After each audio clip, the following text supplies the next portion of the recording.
张云奇，凭什么你能嫁给世子，还封了高明夫人？我却只能跟着那个穷君子挨饿受冻，受尽苦楚。我不甘心，今天哪怕搭上这条命，我也要拉你一起走。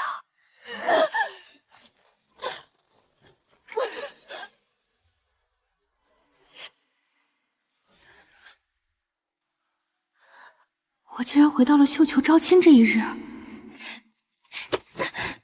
好姐姐，诏命夫人该换我来做了，你呀就去过穷苦日子吧。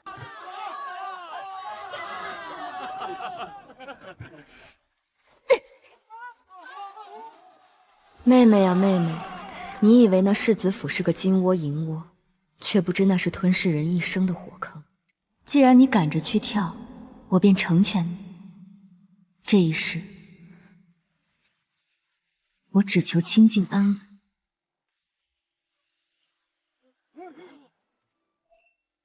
既然你接了我的绣球，从今往后，你便是我江云溪的夫君。江家大小姐这是失心疯了吗？堂堂名门闺秀，竟然选了一个叫花子，简直是荒唐透顶！放着那么多世家公子不要，非要去捡一个无家可归的落魄人。胡闹！简直是丢人现眼！江云溪，你眼里还有没有我这个父亲？还有没有江家的百年颜面？你立刻把那绣球拿回来！这门亲事我绝不答应！你别犯傻了，那是怎样的人家？你跟着他以后连饭都吃不上啊！哎呦，我的好姐姐，你平日里自诩聪慧，怎么今日这般自甘堕落？就算你眼红妹妹我能得世子青睐，也不用故意找个不明武士的要饭乞丐来赌气吧？妹妹看着你这样，真是替你心酸呢。妹妹啊，你尽情笑吧，你眼中的泼天富贵不过是催命的毒药。这一世，我宁可要清贫里的安稳，也绝不踏入那虚伪的牢笼。糊涂东西，你竟然当众选了个要饭的！你这是把我们江家的脸面踩在地上踩碎了！我命令你立刻把退婚书写了，我们江家丢不起这个人。母亲求你了，赶快退婚，别再固执了。爹娘，姐姐既然喜欢清高，你们就由着她去呗。瞧瞧世子送来的聘礼，整整20台，绫罗绸缎、金银珠宝，把院子都堆满了。世子说了，往后只要我过了门，那就是享不尽的荣华富贵。不像姐姐，以后怕是只能穿着粗布衣裳，跟着那个叫花子去街上讨残羹剩饭。父亲、母亲，女儿不认为选择安稳度日是自绝前途。虚无的表面风光，不过是给外人看的空中阁阁。高门大户看似繁华，内里却是冷酷的无底洞。妹妹既然喜欢那样的泼天富贵，女儿绝不羡慕。女儿不求大富大贵，只愿寻一知心人，过相濡以沫的踏实日子。今日这婚约已定，女儿绝不退婚。前世的苦楚我受够了，这一世哪怕是过最清贫的日子，只要能远离这些功利算计，便是最大的福气。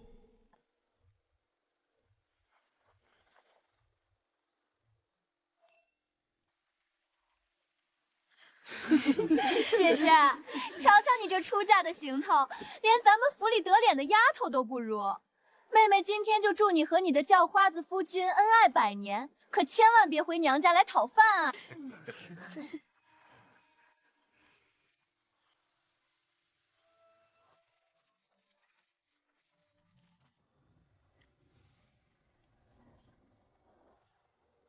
跟着我，只能住这种地方。你当真不后悔？有什么好后悔的？屋子虽破，但能遮风挡雨。前世在深渊里挣扎，这一世只要日子过得干净清爽，比什么都强。夫君，只要咱们夫妻齐心协力，日子总会好起来的。你歇着，我来打扫。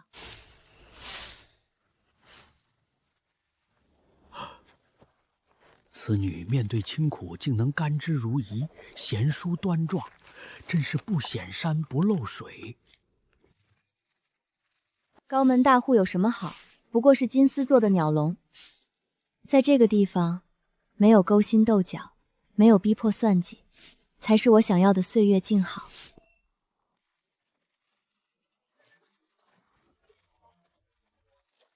主子，出大事了！太后娘娘突发重病，太医束手无策，情况万分佛急，请主子立刻动身回宫。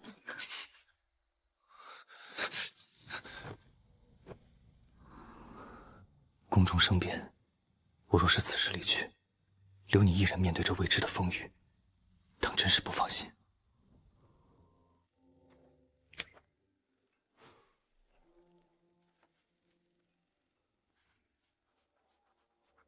云溪，等我回来，这枚玉佩你且收好。倘若遇到过不去的坎儿，它能保你无虞。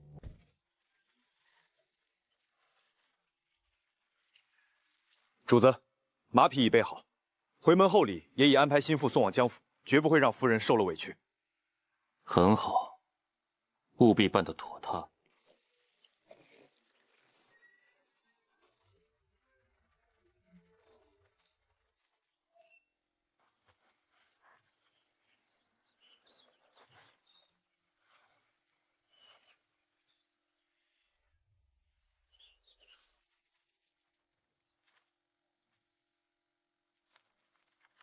夫君，你若有要事便去忙，回门这等小事，我一个人也可以。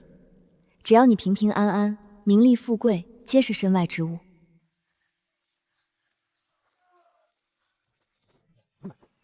哟，这不是大小姐吗？哦，不对，现在该叫乞丐婆了。老爷交代过，今日世子和二小姐回门，闲杂人等一律不得从正门入内。睁开你们的眼睛，看清楚，我是江家的长女。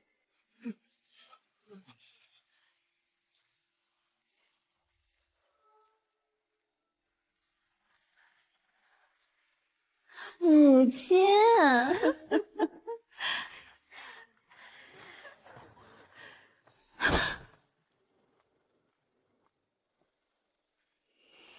大伙儿快瞧瞧谁回来了！我的好姐姐，今儿个可是新婚第3天回门的大日子，怎么就你一个人孤零零的走回来？那体贴了个乞丐夫君呢？难不成那个要饭的看出来你是个不受宠的，新婚燕尔就成了逃跑的懦夫，连回门都吓得不敢露面了？真是笑掉大人的大牙！夫君临时有要事处理，不劳妹妹费心。倒是妹妹管得未免太宽了些。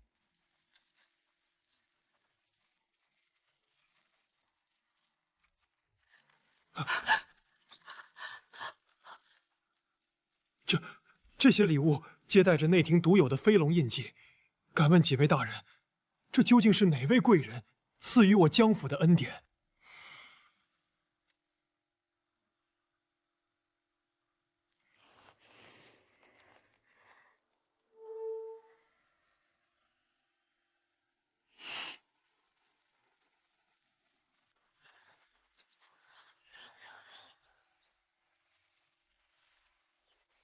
大人辛苦了，我们世子性子低调，送了这般名贵的皇家贡品也不爱声张，还请大人在父母面前替世子多美言几句。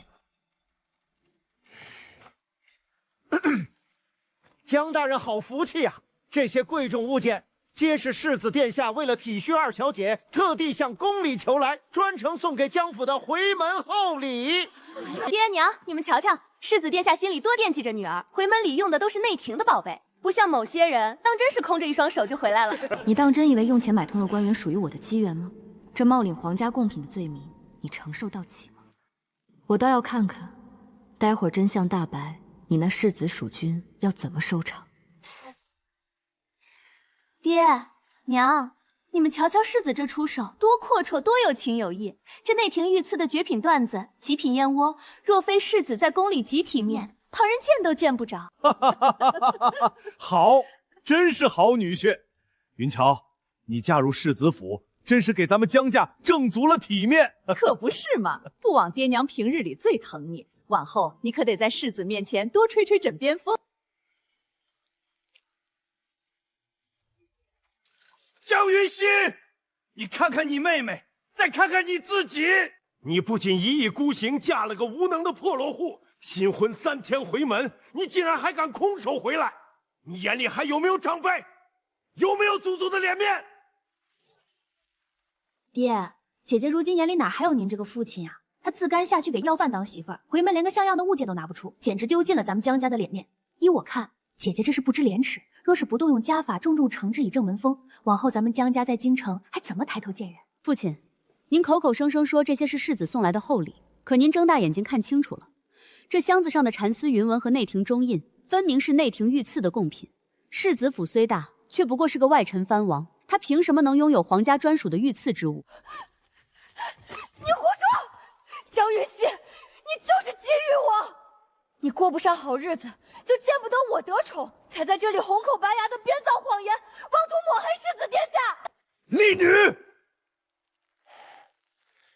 你这个不知好歹的东西，自己丢人现眼不够，还要在这里搅得全家不得安宁。今天若不好好管教你，你当真不知道这江府谁说了算？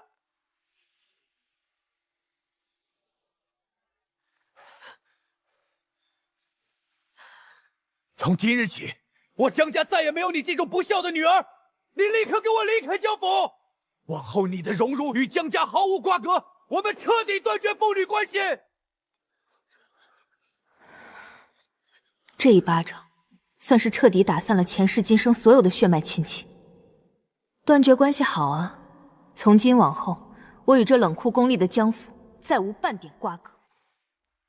爹，您瞧瞧姐姐那眼神，哪有一丝悔改的意思？她这是公然忤逆长辈，败坏门风。按咱们江家的家规，忤逆尊长必须当众承受30鞭刑。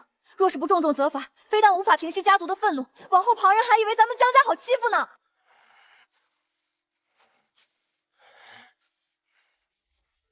云桥说的对，来人，取带刺的皮鞭来。今日我便带祖宗家法，好好教训这个不知好歹的东西。是。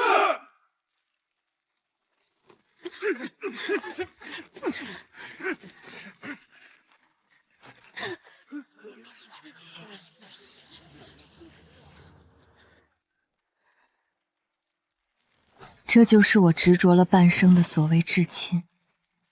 为了巴结权贵，连亲生女儿的性命都可以不管不顾。这一鞭若是落下来，我与江家便当真恩断义绝。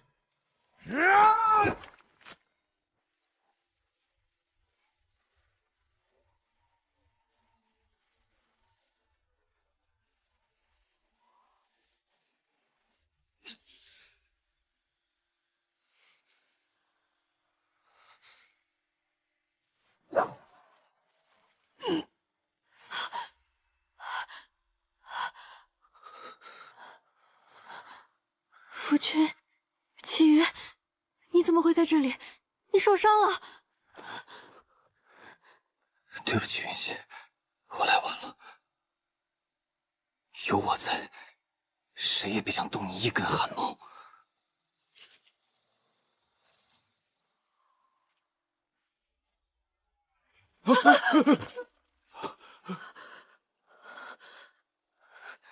来人呐！把这个不知天高地厚的乞丐连同江云溪一起给我乱棍打出去！夫君，你这般舍身护我，我江云溪此生绝不负你。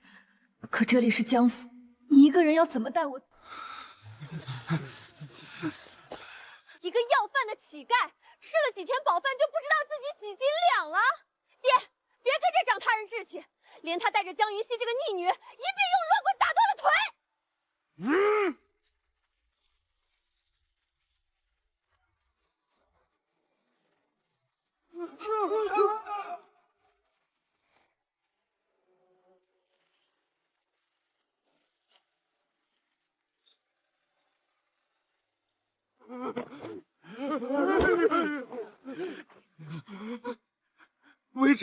微臣参见太后娘娘，太后娘娘千岁千岁千岁！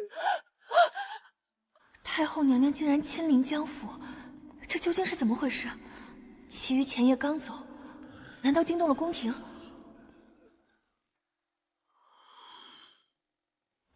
大宗理治治天下，哀家竟不知这京城的朝臣府邸可以私设公堂，对皇室的恩人动用私刑。江大人，你真是好大的胆子！太后娘娘明鉴啊！微臣并不知这乞丐与皇室有关，实在是微臣的长女不知礼数，回门不仅空手而来，还嫉妒妹妹的福气，微臣这才一时糊涂动了家法。哼，一时糊涂，那冒领内廷贡品也是一时糊涂吗？来人，把那个贪赃枉法的内廷官员给哀家押上来。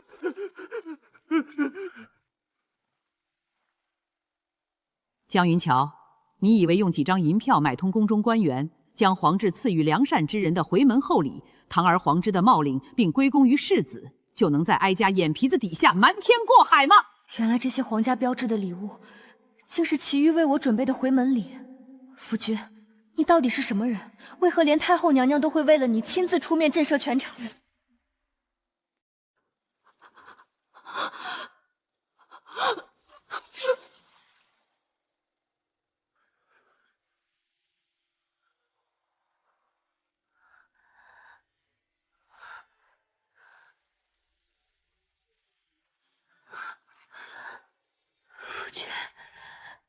你没事就好。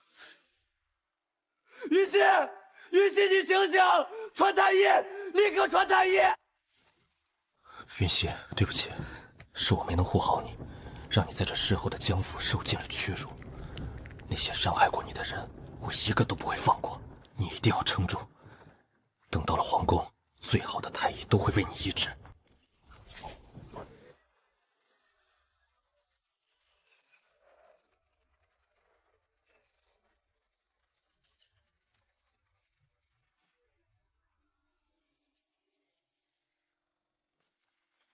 姑娘，您醒了。您身体虚弱，太医吩咐要好生静养。这是何处？我夫君祁煜呢？他在哪儿？这里绝非寻常医馆，倒像是规矩森严的深宫大内。太后娘娘之前现身江府，夫君又抱着我离开，她到底把我带到了什么地方？母后，云溪已经醒了，儿臣必须过去陪她。她心性单纯，独自面对这深宫，必定心中惶恐。皇上，哀家知道你护其心切。今日瞧着那丫头确实是个品性坚韧、不慕虚荣的好孩子，可若要成为中宫皇后、母仪天下，但凭这些还远远不够。她必须经受住这宫廷规则与人心的考验。母后的意思是，哀家要你继续隐瞒皇帝的真实身份，在这深宫之中，若无通天权势依仗，才能真正看出一个人的风格与能耐。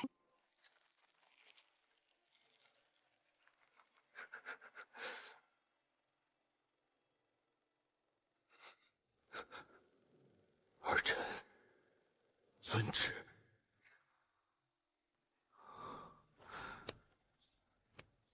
云溪，别怕，已经没事了。夫君，这到底是何处？之前太后娘娘亲临，还有那些官兵，我们怎么会进了这里？前夜我紧急离家，正是因为在这宫里当差的一位至交好友托人带信，说贵人有难。今日在江府也是赶得巧，我求了那位朋友，在太后娘娘面前替咱们求了情，太后娘娘法外开恩，这才顺道救下了我们。你如今在内廷偏殿，安稳得很，莫要胡思乱想。原来是这样，只要你平安回来了，其他的都不重要。江氏云溪接旨。由于你在宫外牵扯进冒领贡品的风波，惹出不少祸端，太后娘娘有旨，虽念你无重罪不予深究，但死罪可免，活罪难逃。即日起，需留在内廷浣衣局做宫女，以此做惩戒，也为了掩人耳目，无诏不得擅离。钦此。云溪，对不起，母后的这道考验，我不得不依。但你放心，哪怕在最苦的浣衣狱，我一定会时时刻刻守在你身旁，绝不再让人动你分毫。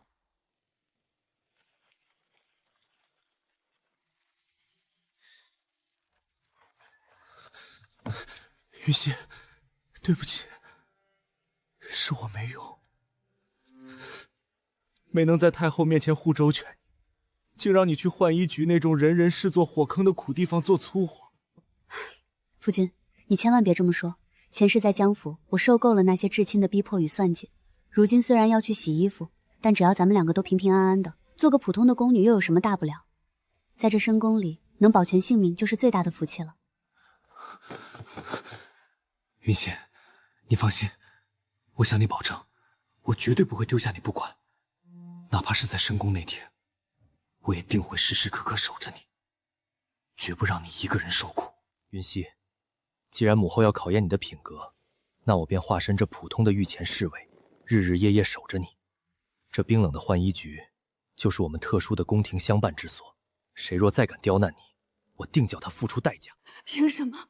凭什么前世的尊荣瞬间化为泡影？江云桥，你冒领内廷御赐贡品，欺瞒皇家在先，按律本该打入大牢。太后娘娘仁慈，顾及世子府的体面，这才网开一面，免去你牢狱之苦。但这世子妃的尊誉，你是不配再享有了。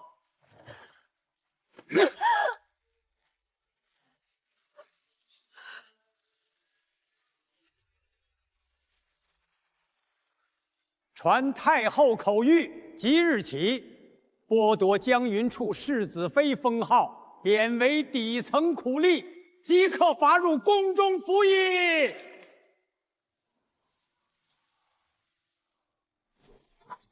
不是，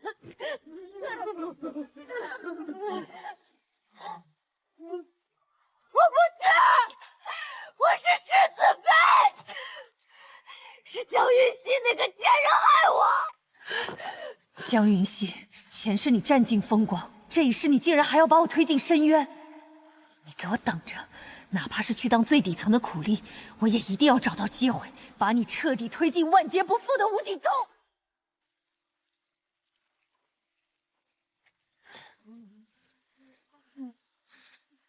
这浣衣局真不是人待的地方，水冰凉刺骨，一整天都在挑水洗衣，这日子什么时候是个头啊？叫什么叫？进了这浣衣局就得守这儿的规矩，谁要是干不完手里的活，今晚就别想吃饭。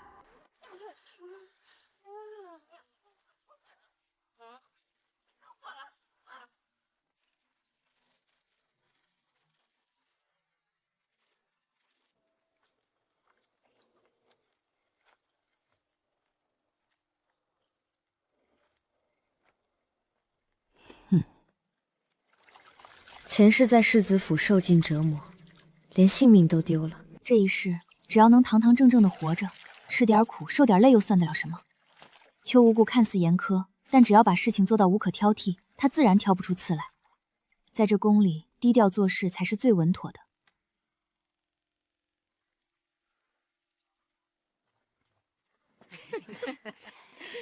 哟，江大小姐，身子骨挺娇贵啊！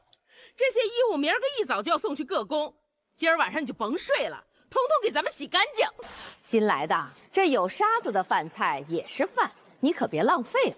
识相的就赶紧吃了，少在这儿装清高。深宫大内，人心踩低拜高。若是一味忍让，只会让他们变本加厉；若是冒失告状，反而落了下乘。想要站稳脚跟，必须攻心。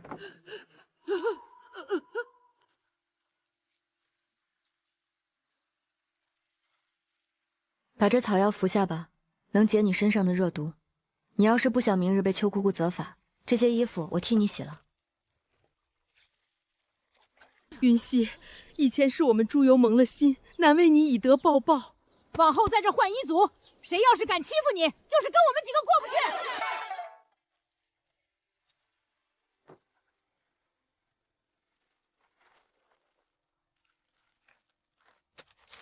这是御膳房新做的桂花糕，我特意给你留的，一整天都没好好吃东西，快尝尝。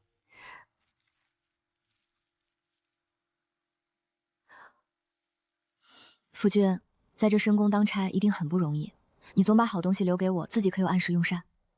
只要能看着你吃得开心，我便一点也不觉得累。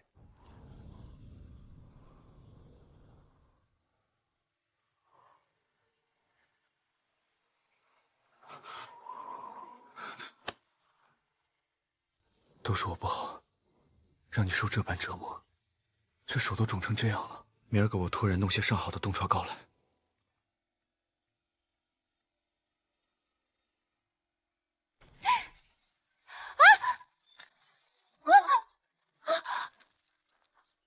本宫的膝盖好疼啊！公主殿下，您怎么样了？这个如何是好？快去传太医啊！要是让娘娘知道公主受了伤，咱们这些人都别想有好果子。公主殿下莫怕，奴婢在。请您先把手放开，让奴婢瞧瞧伤口可好？本宫疼得厉害，流血了。幸好我平日里习惯随身带着这些应急的药草，这宫里的金枝玉叶娇贵，若是任由伤口流血暴露，留了疤痕可就麻烦了。先止血要紧。放肆！你一个下等浣衣局的洗衣美女，怎敢用这些不知名的野草给尊贵的九公主乱敷？要是出了差错，你担当得起吗？还不快让开！这位姐姐，太医赶来尚需10日，公主此时伤口流血不止，若不及时止血清理，万一落下病根才是大罪。奴婢这草药干净无毒，能立刻止痛。咦，真的不那么疼了？你包扎的真好看，比他们温柔多了。妙啊，真是太妙了！公主殿下，这位止血敷上的草药分量拿捏的恰到好处，这包扎的手法更是利落干净，不仅能立刻止血，还护住了肌肤。不知是哪位内侍做的应急处理，这般聪慧手法，当真是让人赞不绝口。你叫什么名字？本宫瞧着你，心里就觉得欢喜的紧。你身上有一股让人安心的力量。大宗的后宫之主，若无这份临危不乱的沉稳与由衷的善良，如何母仪天下？这丫头风骨确实不错。云溪姐姐好。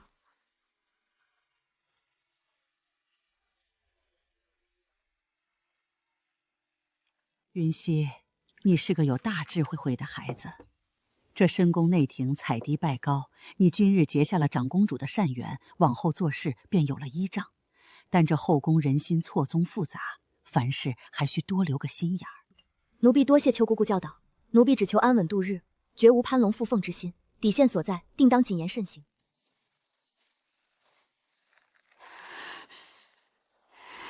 本宫今日特意进宫觐见，本想借机瞧瞧皇帝哥哥，可皇帝哥哥成日里只知道忙于政务，连个正眼都没瞧过本宫。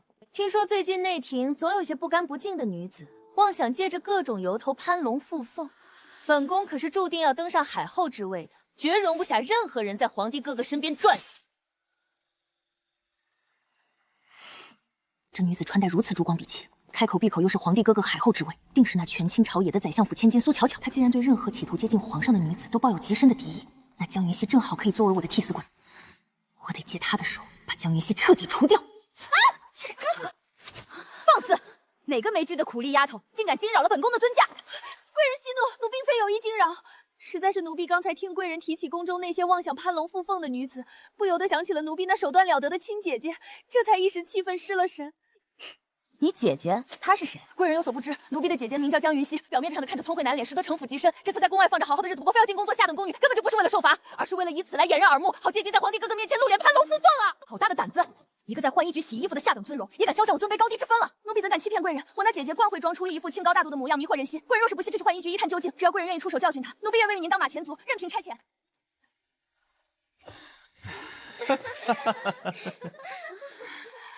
殿下，臣妾在宫里受尽折磨，如今好不容易求得苏相相助，恢复了身份，您不体恤臣妾也就罢了，怎能如此冷落臣妾？若非苏相替你求情，你以为本王愿意见到你这个惹祸的东西？给本王退下！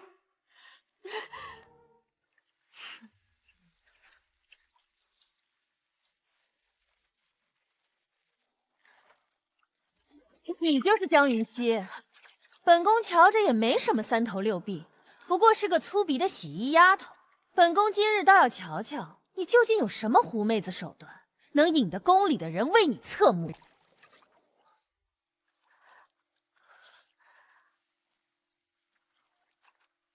不知这位贵人驾临浣衣局有何指教？奴婢奉旨洗衣，若有不周之处，还请贵人明示。给本宫把这些通通重新洗10遍，洗不干净，今儿个你就跪在这儿伺候。这位宰相之女苏巧巧为何突然跑来浣衣局无理取闹？她口中那个被引动之人又是谁？多一事不如少一事，且由着她折腾，只要不触碰我的底线便好。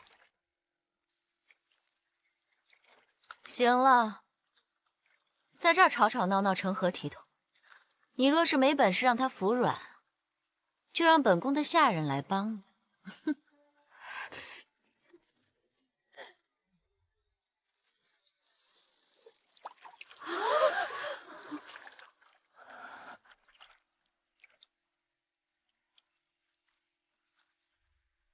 江云桥，你可知你刚才毁掉的是什么？这可是太后娘娘过几日要在百花盛宴上穿的云丝玉衣。毁坏御医，形同欺君。你纵然恢复了身份，难道连皇家威严也不放在眼里了吗？江云桥，你千方百计联合苏巧巧来刁难我，却不知自己已经踩在了雷区上。太后御医受损，这深宫的规则可容不得你如此放肆。我倒要看看你今日如何收场。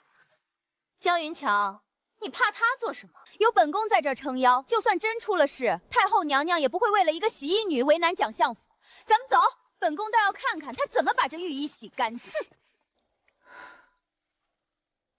这云丝缎面极为娇贵，一旦染了这种顽固的墨渍脏水，重新清洗极难不留痕迹。过几日便是百花盛宴，若是交不出完好无损的御衣，真要落了口实。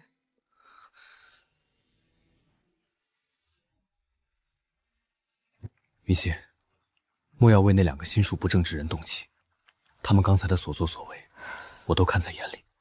夫君，我没生气，只是这御衣是太后娘娘百花宴要穿的，如今被脏水毁了，可如何是好？别担心，一切有我。你且先回屋歇息，这衣服交给我来处理。传朕旨意，立刻去内库一批调取一梦的绝版云缎，悄悄送去浣衣局，绝不能耽误了夫人的事。至于那2个作恶之人，朕记下了。夫君费尽心思帮我弄来这批云缎，我绝不能辜负了他的一番心意。江云桥、苏巧巧，你们以为毁了一件御衣就能把我逼上绝路？这一世，我偏要借你们的刀，给自己绣出一条通天大道。好一双巧手！这原本的云缎虽好，却略显死板。你这新添的如意云云刺绣，非但没破坏规矩，反而更显会皇家雍容。邱姑姑，浣衣局上下当赏。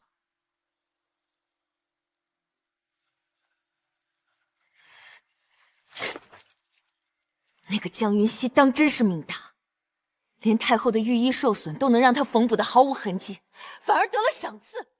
江云桥，你若是再拿不出什么有用的法子，本宫可没心思陪你在这儿耗着。贵人息怒，臣妾这儿正巧有一个绝妙的把柄。臣妾这些日子在宫里，曾多次在深夜面前，江云溪那个不安分的，总是在偏僻的宫墙角落里与一名普通的御前侍卫见面，那2人举止亲密，甚至还私相授使。当真，在这等级森严、礼制重如山的皇宫大内，宫女与侍卫私通，那可是不可饶恕的重罪。只要坐实了这条罪名，别说是他，连那个胆大妄为的侍卫也得一并遭殃。过几日便是1年1度的盛大百花盛宴，到时候太后娘娘、皇帝哥哥以及满朝文武百官都会悉数出席。本宫要在那万众瞩目的时刻当众揭穿江云溪的无耻私情，这样不仅能彻底除掉他，还能顺便整治一下宫中的纪律，看谁以后还敢不把本宫放在眼里。贵人英明。这字条上说是邱姑姑让我来此处取明日百花宴要用的浆洗香料，可这地方如此荒凉破败，哪里像是存放香料的所在？定是有人设局。哎呦，江大小姐，来都来了，急着走什么呀？荒郊野岭的，不如陪哥哥们说说话。放肆！这是大内进宫，你们是哪一宫的奴才？竟敢在此胡作非为！立刻让开！你要是乖乖听话，让我们撕了你这身衣裳，大家都能早点交差。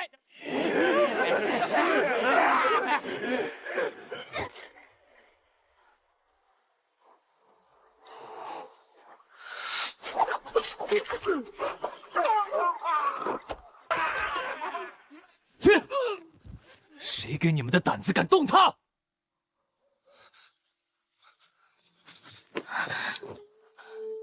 云溪，没事了，别怕，我在。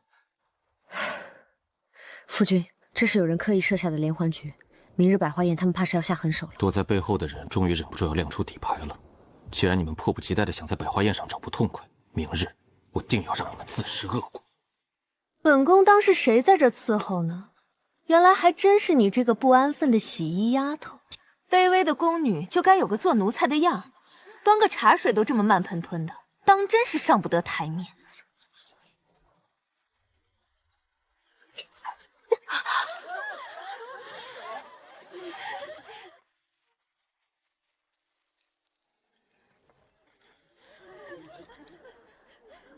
奴婢毛手毛脚，惊扰了贵人，还请贵人息怒。苏巧巧，你想在百花宴开宴前激怒我，让我御前失谣，只可惜你这般沉不住气、自降身份的无理取闹，正好落入了别人的眼中。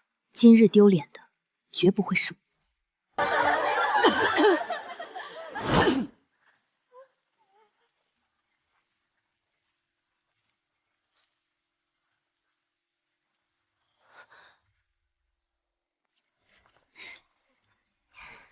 太后娘娘，您可得替巧巧做主。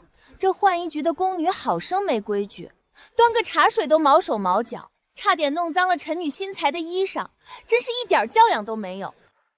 哼，够了，苏巧巧，哀家在后面瞧得一清二楚，人家丫头退避得体，连茶水都没洒出一滴，倒是你大庭广众之下无理取闹，手抖的连一杯茶都端不稳，究竟是谁缺乏教养？宰相府平日里就是这般教导你的，毫无世家女子应有的端庄大度，反倒像个市井泼妇。哀家瞧着，你今日不配坐在这宴席之上。来人，将苏巧巧即刻赶回相府，闭门思过，无诏不得出府。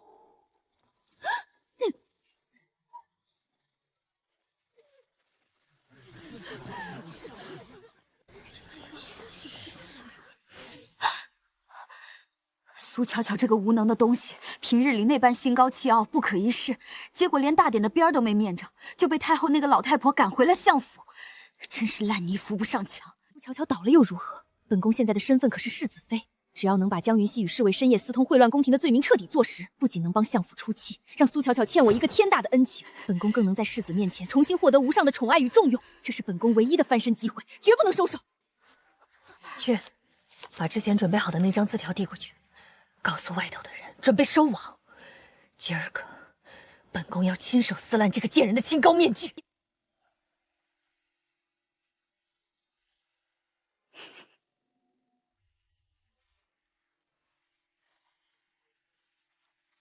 江姑娘，这是刚才一位御前侍卫让奴婢交托给您的。他说他在假山旁有10万火急的要事相见，让您务必立刻赶过去。在这个节骨眼上，祁煜为何会突然找我？这百花盛规矩森严，他向来行事稳索，若非遇到了什么极难通融的险境，绝不会冒着风险引我过去。可若是背后有人设局陷害，不管了，他的安危要紧，我必须去瞧瞧。去吧。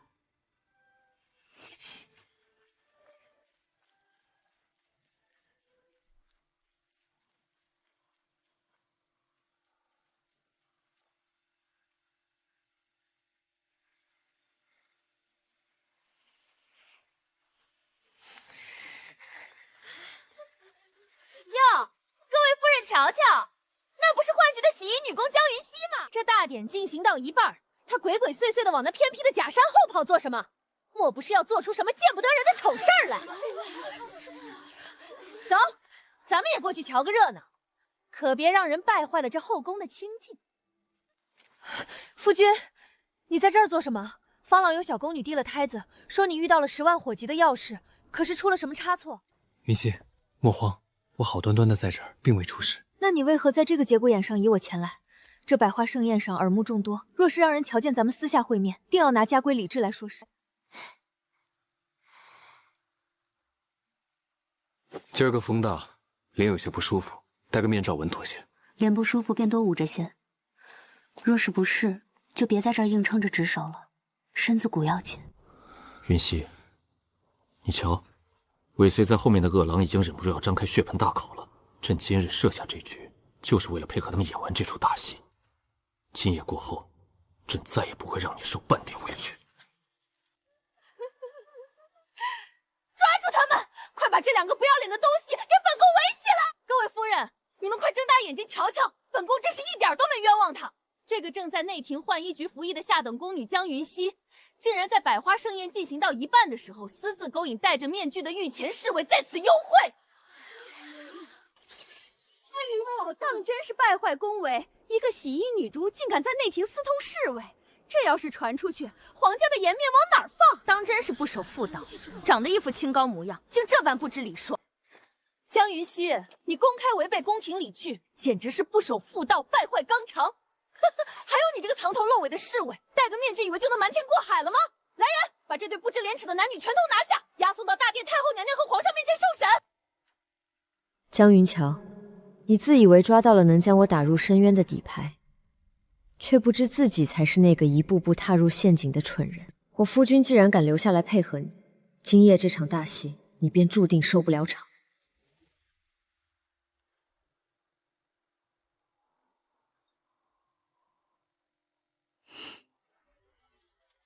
太后娘娘明鉴啊！臣妾今日在御花园亲眼所见，这浣衣局宫女江云熙不安分守己，竟私自不知严惩他这般不戴面具的御前侍卫，在假山峰祸乱后宫。若是不严加惩治，今后大宗朝的后宫纲纪何在？还请太后娘娘为皇家做主，严惩这个败坏纲常的逆女。大典之之上做出这等丑事，当真是胆大包天！败坏宫闱之风，绝不能姑息。江云桥，你以为在这大殿之上联合朝臣施压，就能将我逼入绝境？可你抬头看看，上座的太后娘娘神色何其镇定。今夜你闹得越大，待会儿落网的时候，你就哭得越惨。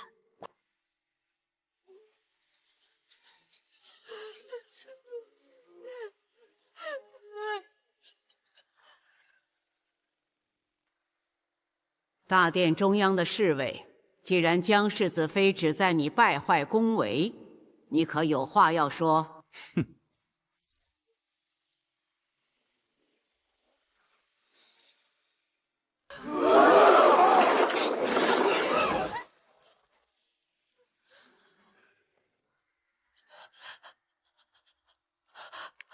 皇上，他竟然是皇上！那个破烂土屋里的穷叫花子，怎么可能是当朝天子？我究竟错过了什么？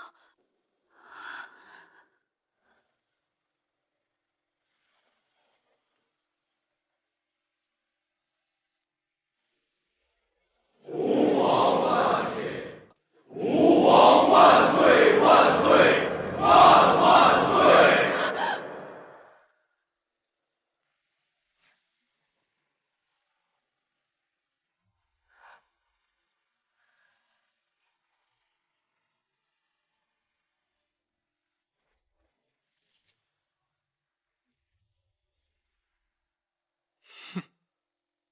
大宗百官听令，浣衣局宫女江云熙在宫外坚守婚约，不慕虚荣。入宫后面对刁难排挤，聪慧内敛，以德报怨，更于危难中救护长公主。她的品行坚韧与智慧，已经通过了哀家与后宫所有的考验，堪为表率。反观世子妃江云桥，心术不正，贪婪嫉妒，在宫外冒领贡品，欺瞒皇室。入宫后非但毫无悔改之意，反而屡次构陷他人，妄图用无稽之谈祸乱后宫，构陷天子。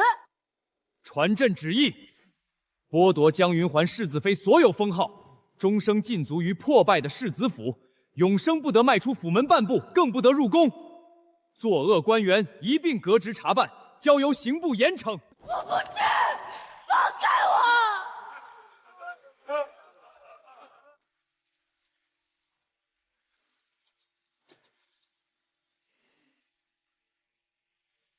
臣等叩见皇后娘娘，娘娘千岁千岁千千岁！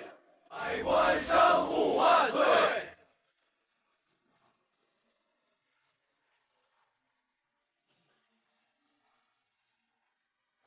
云溪，这条路，朕陪你一起走。